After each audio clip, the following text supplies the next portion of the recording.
이게 지금 그 통일교 명단이 이게 확보가 된 모양입니다. 이걸 했네. 네, 근데 중요한 건 통일교 명단은 이미 갖고 있었어요, 특검이. 네. 그래서 특검이 갖고 있는 통일교 명단하고 그러니까 입당을 시켰다고 하는 명단하고를 비교해 보기 위해서 계속 본사에 가갖고 국민의힘 당사에 가가지고 좀 텁시다. 그것만 선택적으로 그럼 내놔봐요. 당 명부라도 내놔봐요. 그랬더니 우린 10,000명밖에 없어 이러고 버텼거든요. 근데 이게 그 아날로그로만 당사에 있는 게 아니라 DB 관리 업체, 국짐의 어떤 홈페이지나 DB를 관리해주는 업체를 압수수색을 해가지고 거기에서 명단 비교를 해서 확인을 해봤더니 무려 12만 명이 실제적으로 안에서 들어있었다는 거죠. 장난 아니다. 자, 관련한 뉴스 기사 정리해 보겠습니다. 네. 일단 특검팀에서는 120만 명 통일교 전체의 명부를 가지고 있는 상황이었습니다. 그리고 이번에 국민의힘 당원 명부를 관리하는 데이터베이스 관리 업체를 약 4시간 32분간 압수수색을 해서 명단 대조를 했습니다. 그래서 통일교 교인으로 교차 확인된 인원이 12만 명이라는 사실을 확인했다고 합니다. 처음에 뭐 10,000명이라, 30,000명이라니 이러고 얘기가 있었는데, 지금 확인된 명단만 12만 명인 거예요. 얘네들이 자꾸 지네가 500만 당원이래요.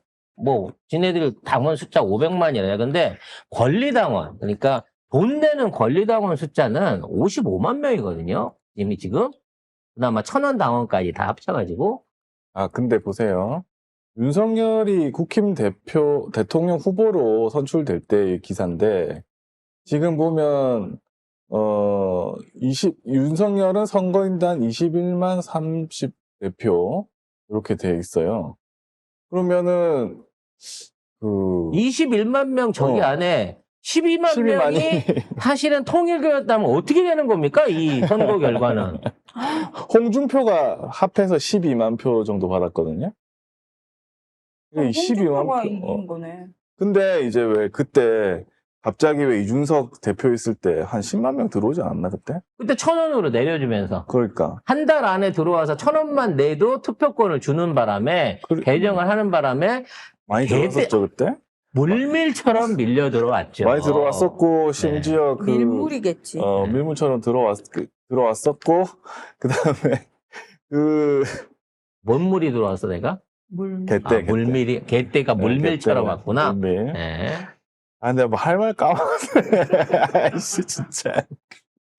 그때 또 무슨, 통일교에다가 당원 가입하라고 한 게 그 문자도 있잖아요. 10,000명을 당원 가입시켜라. 그래서 나는 많이 나오면 10,000명 정도 나올 줄 알았지. 근데 12만 명은 진짜, 그러면은 통일교 당이네, 아주 그냥. 그러니까 이 12만 명은 사실상 돈 내는 권리당원으로 존재하고 있을 가능성이 커요. 돈 안 내고 이름만 걸쳐놓은 500만 명은 어디서 온 건지 모르겠지만 얘네들은 투표권을 확보하고 목적이 있으니까 투표권을 확보해가지고 지네가 실질적으로 영향을 미쳤을 거고 왜 이 명단을 통일교가 갖고 있겠냐고. 정산서를 내밀기 위해서 갖고 있는 거예요. 그렇지. 나 봐라, 이 사람들 니네한테 요 줬잖아. 이 표 이번에 너 준 거잖아. 라고 하기 위해서 이 명단을 갖고 있다가 특검한테 뺏긴 거야. 결론적으로 이 숫자가 다가 아니라는 겁니다. 이거는 통일교 교도잖아. 그렇지. 정광훈 교도라. 신천지 교도는 어떻게 할 거야? 그러면 저당에 돈 내고 당원으로 있다는 55만 명 중에 12만 명은 이미 통일교 걸로 밝혀졌고 정광훈도 지가 10만 원 있다 그랬고 신천지는 얼마가 있는지는 모르지만 저도 꽤 힘을 썼다고 치면 저놈의 당에 돈 내는 권리당원들은 50% 이상이 다 종교인들인 거야. 그것도 그냥 종교인이 아니고 사이비 종교인. 거수기 종교인들. 사실 정광훈도 정통적인 제대로 된 기독교인이라고 보기는 힘들잖아요. 근데 홍준표가 또 이런 말을 했네요. 이게 야당 탄압이 아니라 통일교 11만 더하기 신천지 10만이다. 정확하게 숫자를. 너무 숫자를 잘하는데? 뭐지? 그러니까. SNS에 그렇게 썼대요? 그럼 정광훈도 10만 넣었으면 33만이네. 씨부랄. 그러면 니네 당은 국민을 사이비당이야, 대표하는 사이비당. 공당이 아니야. 종교 자탕당이지. 물론 민주당도 뭐 500만 이상 당원이 있다고 하지만 현재 당비내는 권리당원 77만 명 정도 된다고 합니다. 예? 그렇기 때문에 이제 저쪽 애들은 뭐라 그러냐? 우리 총 당원 중에 12만 명 해봐야 5%밖에 더 돼? 그거는 크게 영향력 없어 이렇게 얘기를 하는데 니네 당에 있는 사람들 대부분은 당원인지도 모르는 사람이 더 많어. 유령. 본인이. 내가 언제 국민의힘에 가입을 했어? 나 진짜 찝찝한 거 뭔 줄 알아? 나 국민의힘 가고 확인해 봐야 될 게 뭐냐면 이 새끼들이 계속 나한테 문자를 보내요. 당원이시면. 나 당원으로 가입돼 있는 거 아닐까? 아니면 통일교로 가입돼 있는 거 그런 아니에요? 의심이 들어요. 오씨.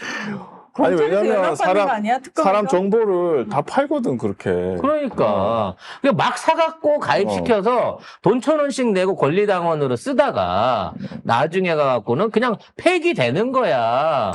근데- 유령 당원으로 400만이 있는 거야 그쪽 동네는. 송원석이 오늘 또 뭐라고 했냐면, 120만 명단을 가지고 오면 그 중에 12만 정도는 우리 당원 명부에 들어가 있을 개연성이 통계학적으로 아주 많죠. 그게 정상적인 숫자다. 저는 그렇게 생각합니다. 사이비 종교인 12만이 정상적인 숫자입니까? 그래서 12만 명만 지금 교차돼서 나온 거잖아. 그렇지. 아직도 통일교회는 100만이 넘는 아직 가입하지 않은 신도가 있다는 거 아니야. 나 이거 무서워요 진짜로. 그러네. 난 걔들이 어디 갔을 것 같아. 와. 응? 씨. 통일교가 120만 명이나 돼요? 아니 뭐 난 지네들 그것도- 갖고 그것도 있는 명단이 충격이다. 그렇게 어. 된다니까. 불안할 원래 것 같긴 300만 한데. 된다 그랬었어요. 그건 뭐 전 세계 300만이라 하더만. 뭐 어찌 됐거나. 그리고 국내에 이제 뭐 교회는 아니지만 통일교가 하고 있는 사업들이 또 워낙 많다 보니까 또는 학교 같은 학교 재단을 하다 보니까 그런 쪽 안에도 교인으로 명부에 안 돼 있지만 영향력을 미칠 수 있는 숫자가 꽤 된다라는 얘기가 있잖아요. 나는 이거 진지하게 여러분 생각해 보세요. 국짐에 10만 명 12만 명 넣었으면 난 민주당에도 최소한 5만이나 7, 8만은 넣었을 것 같다는 느낌이 나. 왜 자꾸 드냐고. 들 수밖에 예전에 없지. 그 경선할 때 이낙연 표 갑자기 확 몰려 10만 표 정도 들어오지 그게 않았나? 신천지표라고 생각되는 거 아니에요. 그게 신천지, 통일교인지, 이거 뭐 어떤 사이비 종교인지 몰라도 어쨌든 수상한 표였잖아, 그때. 근데 지금 지방선거를 앞두고 있는 상황에서 지난 몇 달 동안 전남 지역에서만 70만 명 가까운 신규 당원이 늘었다라고 하는 이 팩트가 존재하긴 합니다.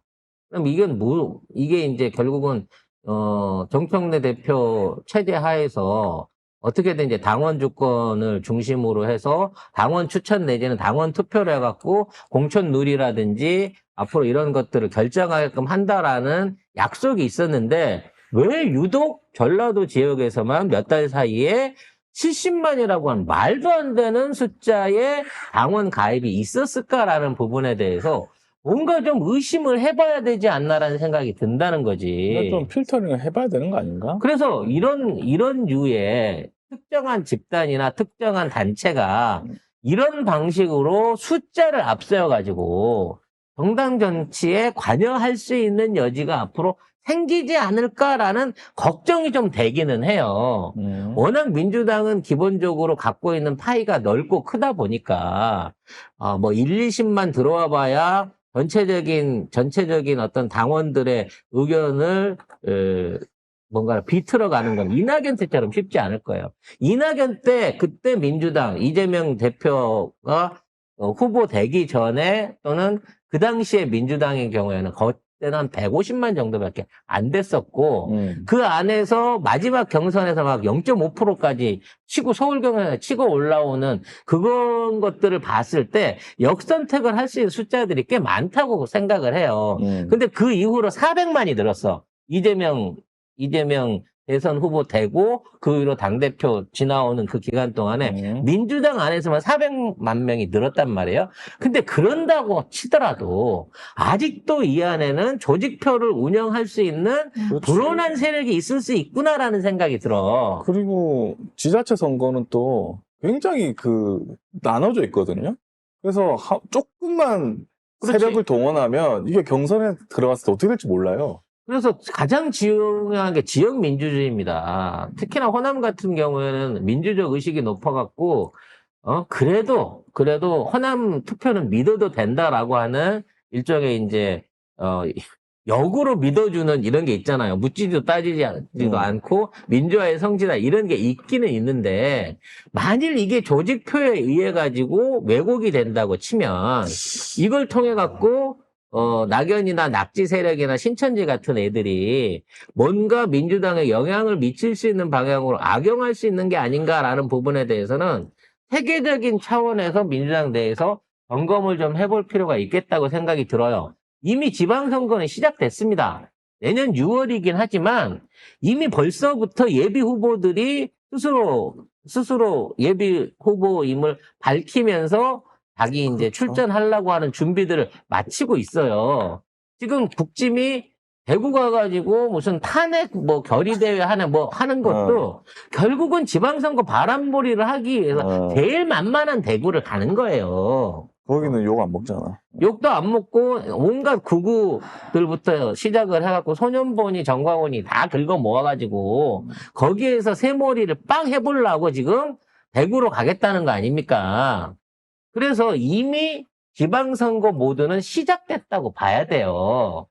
그래서 이번 지방선거에서 반드시 이겨야 됩니다. 왜 그러냐면 지금 전국적으로 대통령 선거 이겼고 국회의원 선거 우리가 절대적으로 이기고 있지만 지자체 단체장이나 지자체 시의원, 도의원 같은 경우에는 일부 지역을 빼고 국짐이 훨씬 더 많은 숫자를 차지하고 있어요.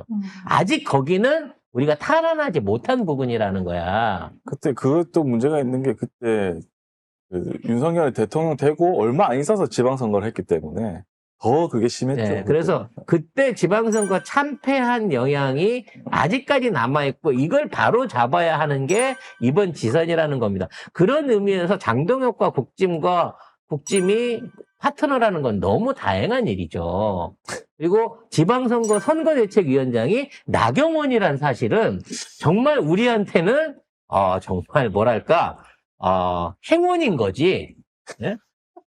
아무리 시킬 사람이 없다고 나경원한테 지방선거 지휘를 맡기겠다라고 결정을 한 만큼 저쪽에는 지금 인재도 없고 나서는 놈도 없다고 봐야 되는 거예요. 근데 가면 더 도움이 안 되지 않을까? 나경원이 가면. 근데 나경원만큼이라도 이걸 해본 경험이 있는 사람이 없는 거예요, 지금 저쪽에서. 누가 있냐고. 빠루 사건 희한하게 그거 돼가지고 그것 때문에 더 욕먹을 것 같은데. 하다가 아마 날아갈 것 같아요. 그러니까 이런 거지. 아끼면 똥 되니까. 일단 쓴다? 얼마 안 남았으니까 불타올라라 그러고 하얗게 불태워버리는 거지.